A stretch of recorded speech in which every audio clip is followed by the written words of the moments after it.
be honest, how spicy is your business? It's taking me so long to be able to say that without laughing, and I don't know why it cracks me up so much. But today's video is all about brand personalities.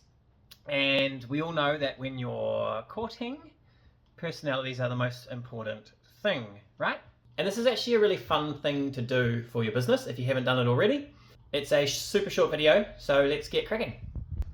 So most businesses are obsessed with who their customers are, but another really good question you need to ask is who are you? Because your brand personality is what makes your business feel human and allows people to connect with something real.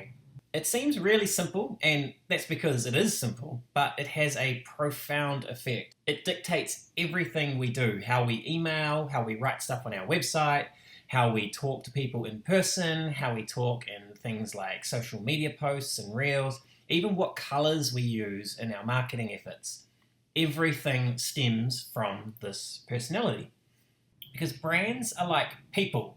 Imagine you're at a dinner party and you want people to walk away with a certain impression of you, whether you're the intellectual, the funny one, or the one who knows every obscure fact about kombucha. You craft your vibe accordingly, whether you realize it or not. Your brand should do the same thing. So it needs to come from you. It needs to be who you are, where you've come from, your values, beliefs, vision, and interests. So some examples to show how diverse these can be. Smart and inquisitive, cheeky and laid back, death-defying, nurturing and honest, or fierce and proud. A bakery might have a warm, nurturing personality and use phrases like, just like Nana used to make. Have that kind of homely vibe. Whereas a tech startup might be sleek and smart and cutting edge. They might use really crisp, precise language and like sleek fonts and things like that. So these are obviously massive brands, and I appreciate that there's a little bit of disconnect from multi-million-dollar businesses and smaller ones, but it's still a really handy way to really illustrate the concept. These brands rarely, if ever, tell you this specifically, but these are the kind of things that come to mind when you think about them. And it's usually through their actions that we begin to associate them as these types of personalities. More often than not, your brand is going to mirror a lot of your own traits. So some questions to ask yourself are, what's your backstory? What are your values? What matters to you? What are you passionate about? Or what's something interesting or quirky about you or your business? So a super easy way to get started here is to choose 3 to 5 adjectives that describe the vibe that you want to give off with your business. So you can see there's a pretty extensive list of adjectives here, and they're really good for teasing out what is interesting and unique about your business. A yoga studio, for example, could be peaceful, zen, nurturing. A gym might be strong, energetic, motivational, and a fashion brand might be bold, trendy, exclusive. So going through and picking these adjectives is really handy because it'll help you decide how to speak, how to market, and how to show up for your customers. So for us, we try to keep things natural, a little bit cheeky, and we genuinely care about the people we help. And despite the fact that we're a little bit laid back, we're also really professional, and we know our stuff, and we take pride in that. What's funny is when we first started trying to promote ourselves, we would shave and put on collared shirts because we thought that was how we could show that we're professional. And the funny thing is people saw right through that because it simply wasn't us.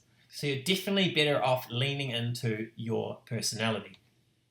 So some tips here. Here's how this all kind of translates into real life business stuff. So your language and tone. Every single time that you're communicating on behalf of your business is where you're showing off your brand personality. A playful brand might say things like, hey there, ready to kick things up a notch. Whereas a serious brand might take a more serious tone. And another way it's going to show up is in visuals and imagery. A nurturing brand might use warm, soft colors and friendly, rounded fonts and things, and a luxury brand might be more clean and minimalist. So here's a little exercise that I think everyone should do, even if you know this stuff pretty well, because it's quite fun. Imagine your brand had a Tinder profile and you needed to capture attention and communicate your personality in the bio. So you got just a couple of lines and you need to really sell who you are and why people should love you. This is a funny thing to do because it really helps you distill your brand's essence into a fun, snappy description. And the other thing that's great about it is it helps you to be able to describe your business in a really succinct manner. We used to call this the barbecue pitch. Someone at a barbecue says, "What do you do?" And you have to explain it in a way that doesn't bore them to death and is also not going to take up all their time. So you've also probably heard of it as the elevator pitch. So to do this, pick 3 to 5 adjectives and then write a short bio that captures the heart of your brand. And think about what you'd say to someone who just doesn't know anything about you in order to try and make them like you. A couple of examples. Don't laugh at me for these. But that's it for this video. Catch you next time.